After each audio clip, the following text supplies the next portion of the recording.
Hey guys, just walking through the garage today trying to decide what my next, I guess, personal project is. I've always got projects coming in from other people that I will document on here, but I've got an endless list of my own as well. So what I finally came up on, I restored this roller games cabinet well, I guess it's probably about a year ago at this point, and it's taken up space in my garage that I could use.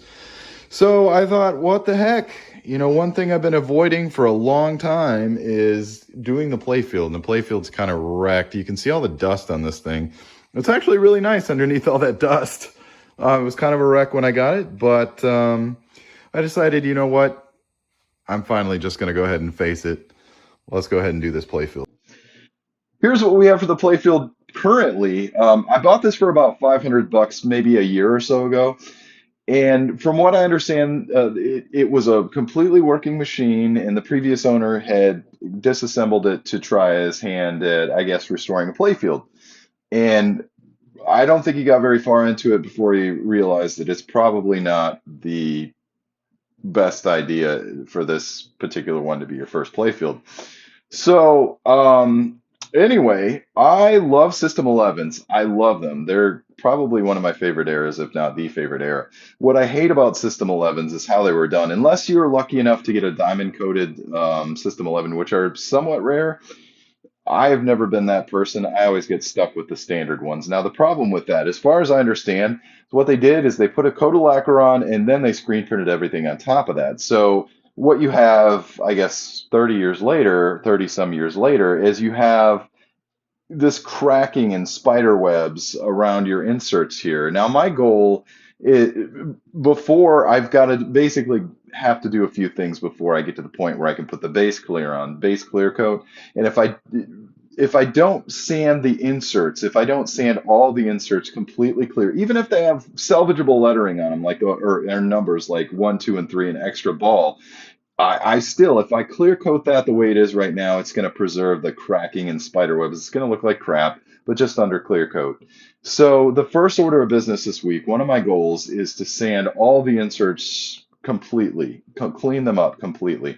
You're probably wondering what this is right here. I started this probably about a year ago, and I just got bombarded with more projects, which is normal for me. But so I had created a mask to try to preserve all the sponsor artwork because it did look okay, except for the terrible looking inserts behind it. I don't know if that's going to be possible or not. I may just sand the entire thing down and use decals. Typically, I don't like to do that. If I can do something about it, I'll do it myself. But in this case, I may just do that.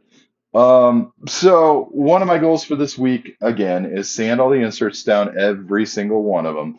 Another goal that I have for this week as well, and let me just say too, that usually I'm working on about 4 or 5 different projects at a time. So this is probably going to take 5 to 6 weeks if I'm lucky, restoring the artwork on this. So if you find something you like, if you like this project, come back every single week. I'll document the progress as we go. So, as I was saying, the second goal for this week is I'm going to vectorize some artwork. I've already vectorized that guy, her, and him as well. Now, the reason for that I'll explain later. I don't want to take too much time in this particular thing explaining all the process. I'll just kind of let the process play out, and you can see exactly why I use it or why I do it that way. So for this week, my second goal is to vectorize this character right here. So I am very grateful that the mylar was already taken off. The previous owner had taken the mylar off, and anybody that's ever tried to take mylar off before knows how horrible it is to get off. There's just sticky residue underneath that it's horrible. So with taking mylar up, you're bound to take some artwork with it. Like you can see on this slingshot right here, her shoulder also came up with the mylar. No matter how careful you are, in all fairness, many times, unless you're super lucky, you're probably going to take some artwork with you. You see around the pop bumpers as well. It's a very common area for a lot of paint to come up as well. So we've got a lot of work to do on this thing. Again, it's not the worst thing I've ever seen, but it's certainly not the best. So, all right, let's get to work.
So we completed it. What we did this week, we sanded all the inserts.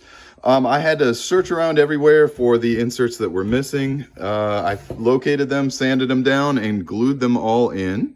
So we're one step closer to being able to put the base clear in this, probably in about a week. I'll probably get to that.